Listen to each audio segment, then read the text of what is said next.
When the lights go out, your neighbors become your biggest threat. I'm not talking about a 2-hour storm outage. I'm talking about total grid failure caused by EMPs, cyber attacks, civil unrest, or a cascading power system collapse like we nearly saw in Texas in 2021. The Department of Homeland Security admits that just 9 critical substations going offline could shut down the U.S. grid for 18 months. Meanwhile, 93% of Americans have less than a week's worth of food in their homes, and over half say they'd rely on neighbors during a crisis. That means you. So if you've prepped, even just a little, you're not ahead. You're target number 1. In this list, I'll show you 10 survival items you must hide from your neighbors before it's too late. Because once the grid goes down, it's not about community, it's about control. Every bite of food, every drop of fuel, every charged battery becomes something people will lie for, beg for, or take by force. You want to survive what's coming? Then start by trusting no one. Let's begin. 10. They'll pretend to check in, but really they're taking mental snapshots. When the blackout hits week 1 and your street starts smelling like rotten sweat, you'll hear a knock. Not frantic, not desperate, casual. Maybe it's Joe from next door, smiling like nothing's wrong. Just checking in, he says, seeing how everyone's holding up. But let me translate that for you. What he's really saying is, I'm collecting data. Because in the absence of TV, internet, and functioning grocery stores, the most valuable thing your neighbor can do is figure out who has what. That knock? That's a scouting mission. Studies from post-earthquake Haiti and the aftermath of Hurricane Maria in Puerto Rico showed this exact pattern. Survivors reported an uptick in friendly visits during week 2 of resource shortages. Visits that, in hindsight, always preceded theft or pressure. It's subtle espionage. Eyes flick to your shoes, new or worn, your frame, gaining or losing weight, your porch, any packaging, your kitchen. Is that the smell of something cooked? And it's not just adults. Kids will check in too. Teens will ask about phone charging. Toddlers will be brought along to break tension. But make no mistake, these are feelers, not friends. You're being assessed, sized up, and categorized. Has something? Might help. Definitely hiding supplies. So what do? You act small. You act broke. You keep the door half closed, your lights dim, and the smell of food masked. Keep a layer of dust on your porch if you have to. Make them leave thinking they're barely scraping by, because the more boring and barren your home appears, the less likely you'll become the main character in someone else's survival plan. 9. They'll offer help, then use it to install themselves in your life. You think danger comes with screams or threats. Not in the blackout. It comes with a smile and an outstretched hand. Need help with that tarp? I've got extra firewood. Let me give you a hand securing that shed. Sounds nice, right? Helpful, kind. But survival isn't about kindness, it's about leverage. And offering help is the oldest trick in the infiltration playbook, because once they assist you, they'll claim ownership. Not legally, psychologically. Here's where it gets creepy. In Rwanda, during the early stages of the civil breakdown, researchers found that helpers were often the first to exploit households once resources ran low. They positioned themselves as indispensable, earned trust, then slowly became unremovable leeches. You're not dealing with generosity. You're dealing with social squatting.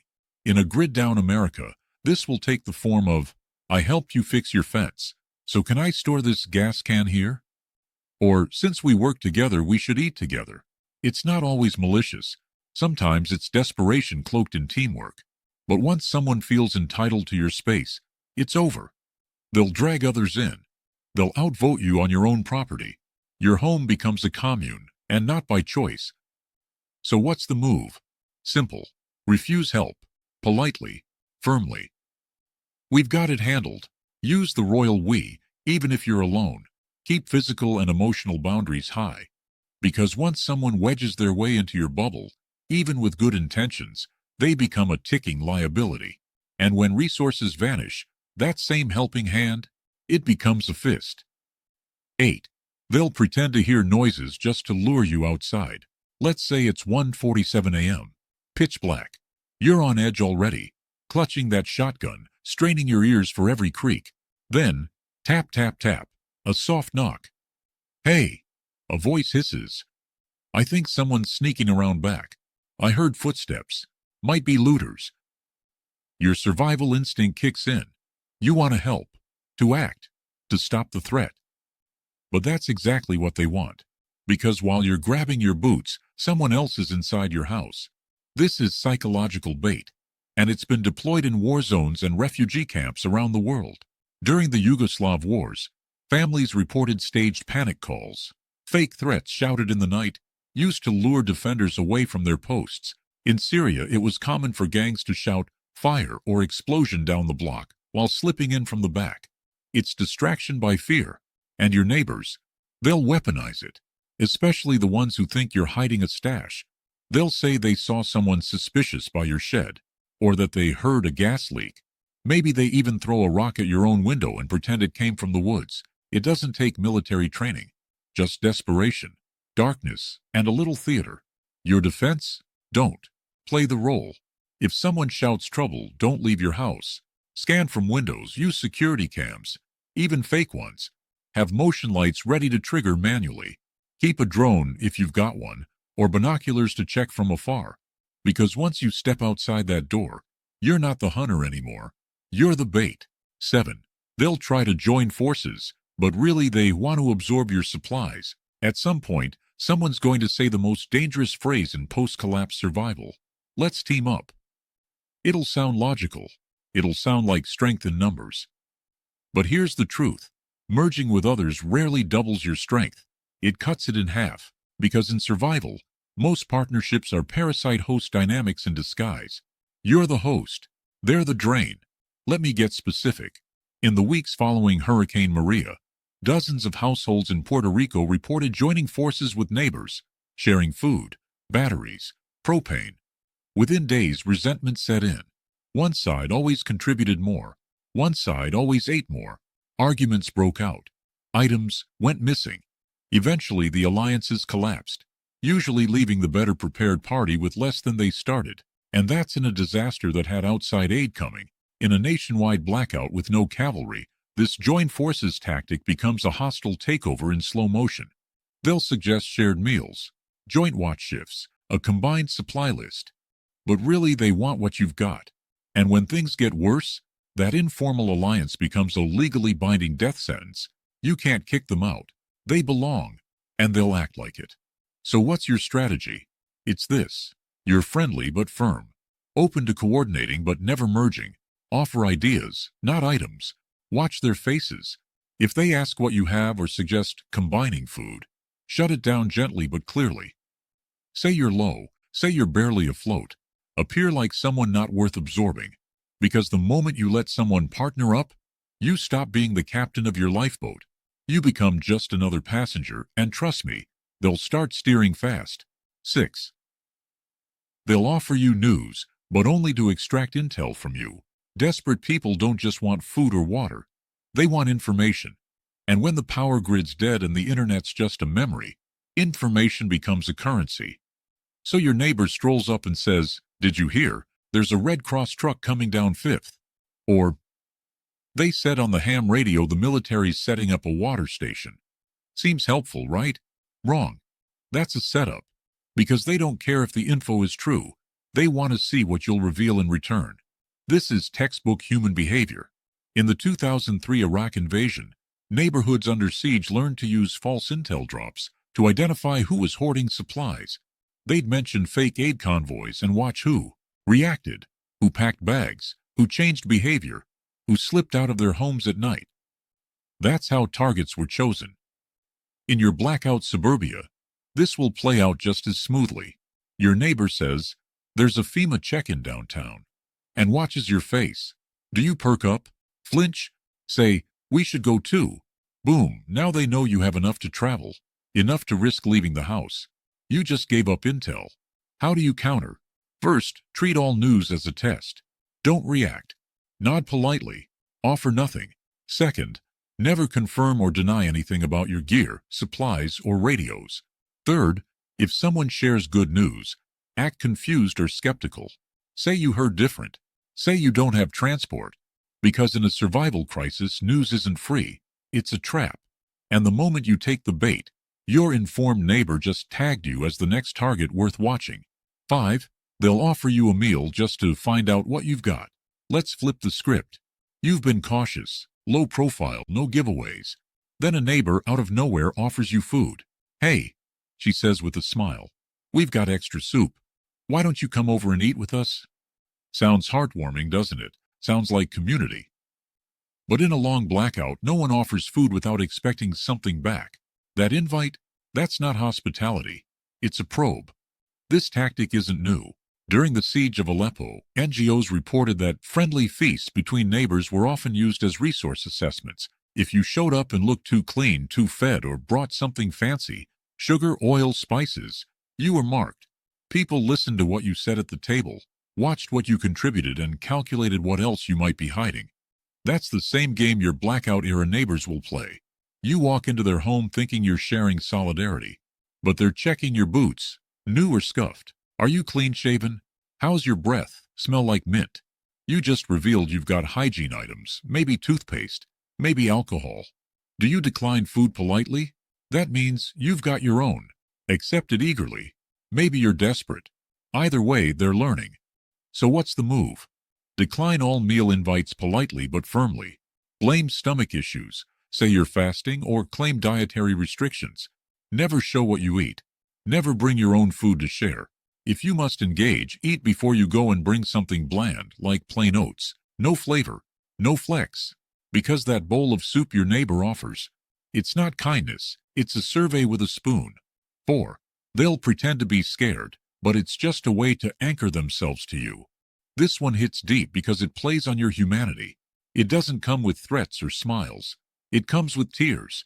Your neighbor knocks at your door, maybe trembling, maybe crying. "I'm scared to be alone," they whisper. "Can I just stay for a little while?" They're not looking for food, not asking for gear. They just want company, safety, reassurance. But here's the brutal truth. Fear is the new weapon of choice, and it's how someone moves in without ever asking. This is a long-game tactic. In post-tsunami Japan, case studies showed that emotionally distraught neighbors were the hardest to turn away, especially women or elderly folks claiming to feel unsafe. But weeks later, these same individuals became the most demanding guests, bringing relatives, claiming shared rights, and refusing to leave. Why? Because they never asked for supplies. They just asked for safety. And once inside, it became your responsibility to care for them. Expect the same. Your neighbor won't show up armed. They'll come wrapped in helplessness. "I don't feel safe. My kids are terrified. Can we just sleep on your floor tonight?" But once they're in, you've got a permanent guest. The social contract flips. If something happens to them, you get blamed. If food runs out, you didn't share. The defense? You don't take in anyone. Period. Say you're sick. Say your spouse is immune compromised. Say you're unstable. Make yourself seem like a bad investment. Oh, because once someone's under your roof, crying, shaking, pleading, you'll never get them out without becoming the villain. And in a blackout world, the villain always gets robbed first. 3. They'll start counting your meals, one bite at a time. You may think you're invisible, that your blinds, your silence, and your rationing are enough. But here's what you're not factoring in. Your neighbors have nothing else to do but watch you. And when there's no TV, no phones, no jobs, and no food, people become experts in one thing: observation. They'll watch your routine, your trash, your waistline. They'll time your cooking smells. They'll hear the sound of a can being opened at 7:15 p.m. and remember it happened yesterday too. They'll start counting your meals. Sound paranoid? Then you haven't read the reports from Venezuela between 2016 and 2019. In cities like Maracaibo, entire neighborhoods began monitoring who seemed to be eating regularly. These rumor maps weren't printed. They were passed by word of mouth. "That guy's eating 3 times a day. She's never losing weight." Within weeks, these people became targets, not of violence at first, but of pressure, guilt, and then coordinated looting. Because if you're eating when others aren't, you must have more than you're showing.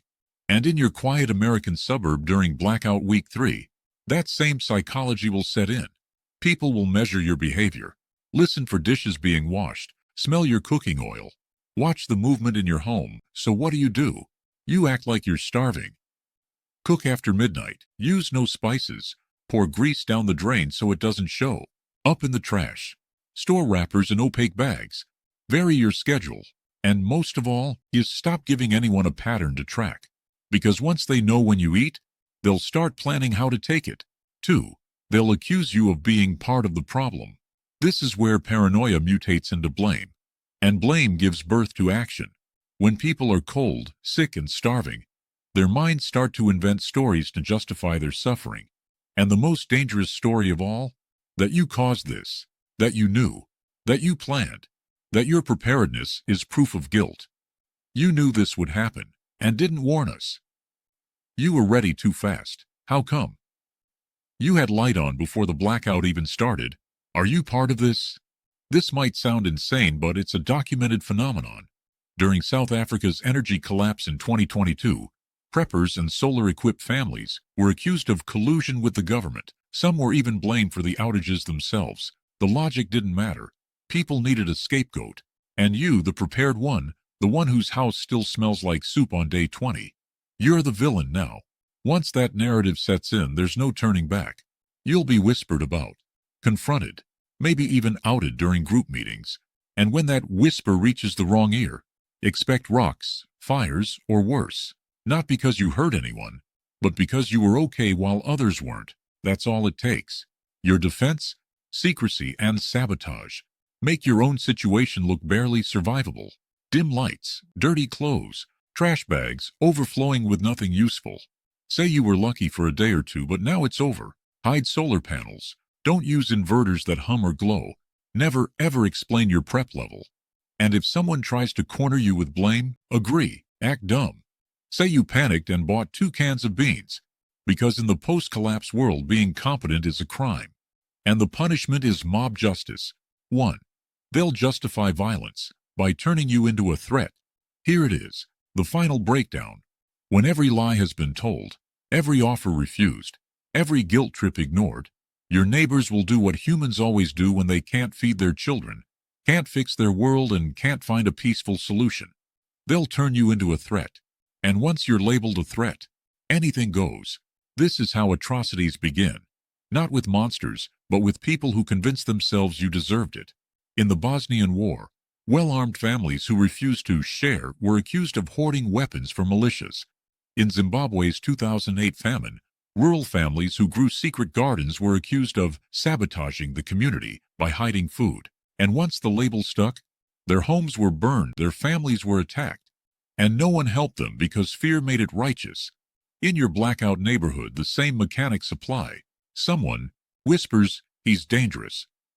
Another says, "He's armed." Next thing you know, a committee decides to search your property, to confiscate, to remove the threat. They don't need evidence. They just need consensus. And in crisis psychology, consensus is the mother of violence. So what's your play? You never become a threat. Stay neutral. Be boring. Don't brag. Don't flex. Don't correct rumors. Let them think you're weak. Let them think you're losing it. Because if they pity you, they might walk away. If they fear you, they'll act. And when they act, it won't be one guy with a rock. It'll be a dozen with torches. Because in the blackout's final days, there's only one rule. They'll kill to survive. But they'll sleep better if they believe they were saving others from you.